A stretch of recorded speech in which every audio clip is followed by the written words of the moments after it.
സദസ് കാണുമ്പോൾ സദസ്സിന്റെ എണ്ണം കൊണ്ടല്ല ഞാൻ ആവേശം കൊള്ളുന്നത്. 2 വർഷങ്ങൾക്ക് മുമ്പ് കോഴിക്കോട്ട് സ്റ്റേഡിയം ഗ്രൗണ്ടിൽ തടിച്ചുകൂടിയ ജനസമൂഹവുമായി തുലനം ചെയ്യുമ്പോൾ ഈ സദസ്സിന് സംഖ്യാധിക്യമില്ല. എന്നാൽ ഈ സദസ്സിലിരിക്കുന്നത് മുസ്ലിം സമുദായത്തിന്റെ നാളെയുടെ വാഗ്ദാനങ്ങളാണ് എന്നത് എനിക്ക് പ്രത്യേകമായ ആവേശം നൽകുന്നു. എന്റെ ആനന്ദമാണ് ഇപ്പോഴുള്ളത്. പ്രിയപ്പെട്ട മക്കളെ, ഈ പതാക കൊടുങ്കാറ്റുകൾക്കെതിരിൽ, വെള്ളപ്പൊക്കങ്ങൾക്കെതിരിൽ, ദേവാദികൾക്കെതിരിൽ ഞങ്ങൾ കെട്ടിപ്പടിച്ചു കൊണ്ടുപോയ കത്താതെ മുട്ടാതെ അക്കരെ എത്തിച്ച ഈ പതാക നിങ്ങൾ യുവജനങ്ങളിൽ നിങ്ങൾ ഏറ്റുവാങ്ങുക എന്ന് മാത്രമേ ഞാൻ നിങ്ങളോട് പറയുന്നുള്ളൂ. സുഹൃത്തുക്കളെ, നിങ്ങൾ ആരുടെയും അടിമകളാകരുത്, നിങ്ങൾ ആരുടെയും വിറകുവെട്ടികളാകരുത്, നിങ്ങൾ ആരുടെയും വെള്ളംപാടികളാകരുത്.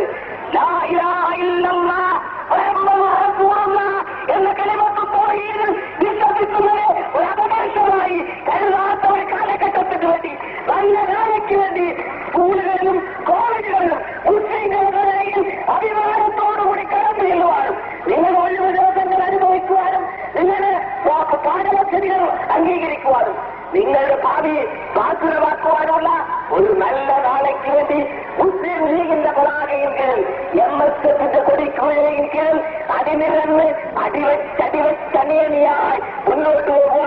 നിങ്ങൾ അങ്ങനെ മുന്നോട്ട് പോകുന്നത് കാണുമ്പോൾ പോകുന്ന തലമുറയുടെ പ്രതിനിധികളായ ഞങ്ങൾ അനേകം സംഗതികളുടെ ഞങ്ങൾ വാസ്തവത്തിൽ ആനന്ദതുണ്ടിലാവും. അവരന്ന് പറഞ്ഞതാണ്, വിദ്യാഭ്യാസം വരട്ടെ, സ്കൂളുകൾ വരട്ടെ, കോളേജുകൾ വരട്ടെ, ഈ മുസ്ലിം ലീഗ് ഉണ്ടാവുകയില്ല. ആ വ്യാജപ്രവാചകന്മാരോട് ഞാനൊന്ന് പറയട്ടെ, പഞ്ചായത്ത് തോറും എന്നോണം സ്കൂളുകൾ വന്നു, താലൂക്കുകൾ തോറും കോളേജുകൾ വന്നു, സമുദായത്തിലാകെ ആണും പെണ്ണും വിദ്യാഭ്യാസം ഉണ്ടായി.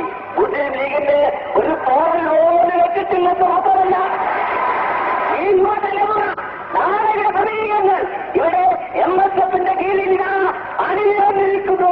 മുസ്ലിം ലീഗിന്റെ സന്ദേശം കൊണ്ടുവന്നു.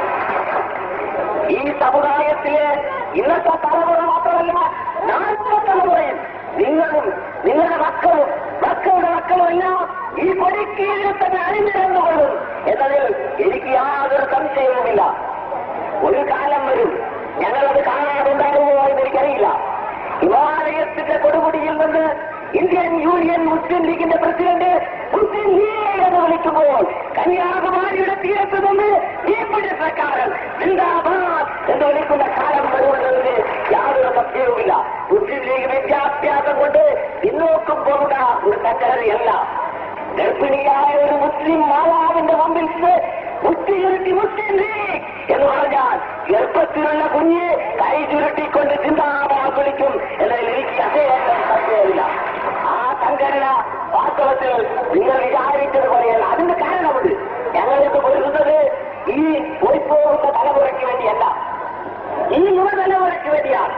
നിങ്ങൾക്ക് ഉദ്യോഗം ലഭിക്കാൻ, നിങ്ങൾക്ക് സ്ഥാനമാനങ്ങൾ ലഭിക്കാൻ, നിങ്ങൾക്ക് പദവികൾ ലഭിക്കാൻ, നിങ്ങൾ ഉയർന്നു വരാൻ, നിങ്ങൾ അഭിമാനമുള്ള